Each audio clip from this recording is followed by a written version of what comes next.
May ano ako sa Philippine Embassy, may trauma ako. Lagi silang masusungit, lagi silang suplada, palagi na lang silang masungit o palaging, basta nakakainis.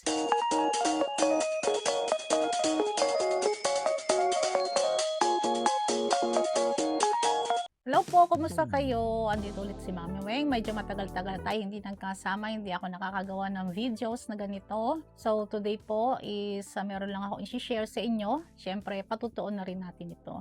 Faith in sharing, of course. Sa mga hindi po nakakaalam, o marami po talagang hindi nakakaalam dahil hindi ko pa naman na-share dito, ako po ay pinauwi na ni Lord sa Pinas. Ayaw ko pang tanggapin, masakit pa sa loob ko, ayaw ko pa, ayaw kong sumunod. Diba? Yun ang totoo, ayaw kong sumunod. Ayaw kong umuwi. Kasi nandito lahat ng anak ko, unang-una, diba? Yung iba may pamilya na, may apo na ako dito. Yun, mamimiss ko sila.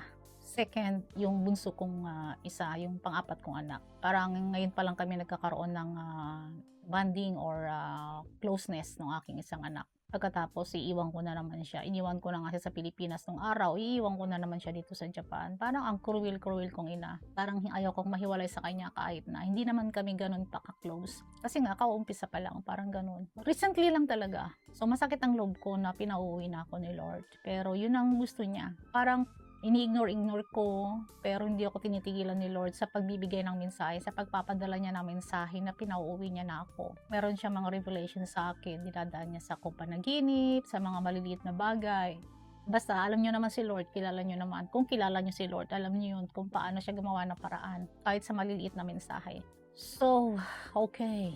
Wala naman ako magagawa. Total, sinabi ko namang si Lord ang bahala sa buhay ko, diba? So, yun. Nung nag-decide na ako na mag-asikaso ng papeles, tumigil na yung paramdam sa akin ni Lord. So, sabi ko, oh Lord, talagang ikaw, alam mo talaga ha. So, ayun. Nung tumigil na, and then nagpa-schedule na rin ako nung dumating na yung papel dito sa akin. Nagpa-schedule na rin ako sa Philippine Embassy. So, kailangan kasi namin pumunta sa Philippine Embassy. Kailangan kong i-report of birth sa AG. Para nga kung mag-i-stay na kami ng matagal sa Pilipinas, kung for good na, mag-aral man siya doon, hindi ako magbabayad ng malalaking tax. Dahil waiting ako sa schedule ko, alam mo yun, like weeks, month kind of. May ano na naman, syempre meron namang ibibigay ang kalaban para hadlangan ka. Syempre ang kalaban hindi rin yan titigil. Hindi yan, mas masipag yan kay Lord, alam niyo ba yun? Para lang tayo pag sumunod kay Lord, gagawa ng paraan si Satan. Syempre, mga obvious na bagay. Bakit ko nga naman iiwan ng Japan? Dito sa Japan makakasurvive ako ng sigurado. Sa Pilipinas, parang suntok pa sa buwan ko makakasurvive ako, di ba? Ayun, naramdaman ni Lord yun na nagkakaroon na naman ako ng kunti lang naman. Yun nga, wag umuwi. Nakakarinig, parang hindi ko masasabi nagkaroon ako ng doubt, pero meron akong ganun. Nagtatanong ako na, Lord, talaga ba pinauwi mo na ako? Lord, talaga ba? Yung mga ganyong question. Alam ko naman, confirm na, pero nagtatanong pa ulit ako. For another confirmation, ulit natin, di ba? Yun na, dumating na yung schedule ko sa Philippine Embassy. Ang nakakatawa pa, nung araw na yon, naiwan ko yung cellphone ko dito sa bahay. Pero nasa parking pa ng laman ako. Nasasabi kong naiwan ko kasi malayo yung parking ko eh. Total sa parking pa naman ako, dinaanan ko. Ngayon, nakatira ako sa bundok. Ngayon bababa, malayo yung paparkingan ko. Hindi ako magka-car hanggang Roppongi.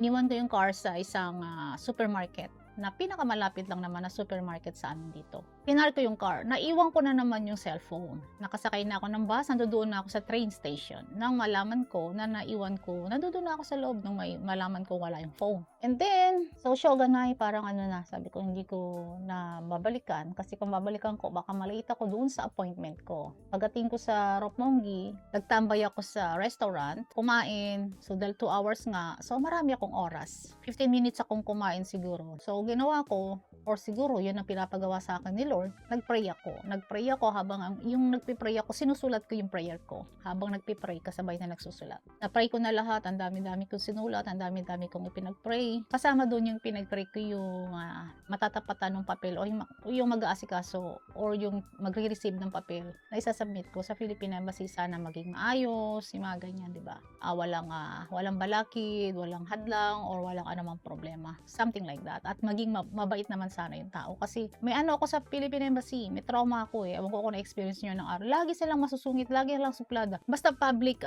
siguro alam nyo yan, sa Pilipinas din, di ba? Palagi na lang silang masungit o palaging, basta, nakakainis. Alam gano'n.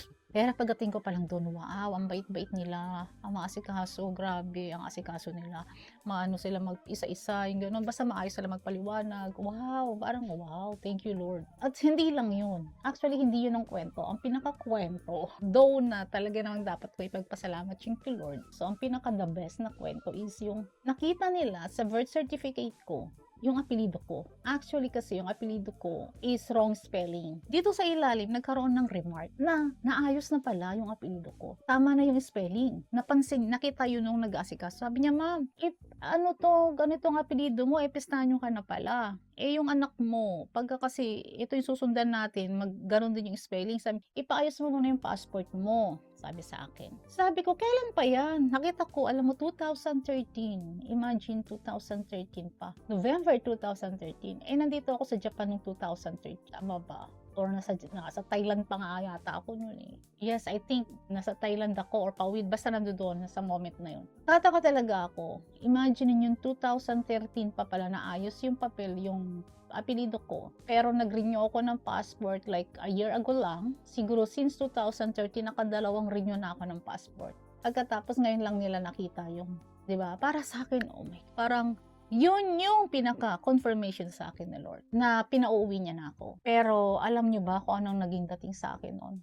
Sobrang ramdam na ramdam ko ang yakap ni Lord sa akin ng moment na yon. Na para bang sinabi niya na uuwi ka na, bit-bit mo na ang totoong pangalan mo. Pinatawag kita sa pangalan mo, akin ka. Your true identity. Uwi ka na anak. Oh my gosh, talagang yung kilabot ko sa buong katawan. Ramdam na ramdam ko yung yakap niya. Ramdam na ramdam ko yung pagtawag niya sa akin. Sabi ko, Lord, tinatawag mo na ako, pinauuwi mo na ako talaga. At pinabibit-bit mo sa akin ang totoong pangalan ko. Pinabibit-bit mo sa akin ang totoong identity ko. So all along, like all years, sa mga nakaraang taon na ito, hindi pala talaga ako yun. Ngayon, eto na ako. Eto na yung totoong anak mo, uuwi na.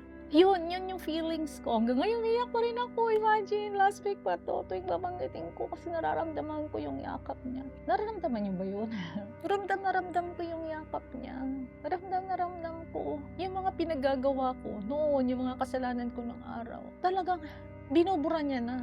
Imagine naman kasi yung apelidong yun, inayos ko yun eh, nung palagay ko, ang alam ko, inayos ko yun bago pa ako nagpagawa ng passport. But since hindi naman maaayos ng madalian, so parang shoganay na ako or wala na ako magagawa, kailangan ko na magpagawa ng passport. So parang yun na, okay na yun. Sabi ko gano'n, sige okay na yun, yan na lang ang apelido ko. Yun, grabe. Kaya yun, ramdam na ramdam ko, buburahin talaga ni Lord yung nakaraan natin, yung mga false identity natin, na pinaniwalaan natin, na marumi tayo, paniniwalaan natin na makasalanan tayo. Binubura talaga ni Lord. Yun yung gusto ko lang i-share sa inyo kung paano ka tatawagin ulit ni Lord. Tatawagin ka niya. Sabi nga sa Isaiah 43 chapter 1, tinatawag kita sa pangalan mo, akin ka. Yun, grabe ang dating sa akin.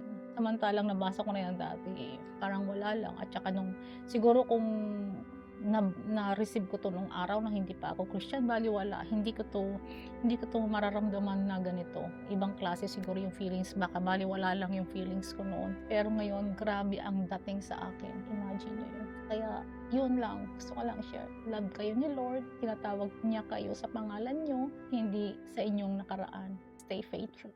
God bless po.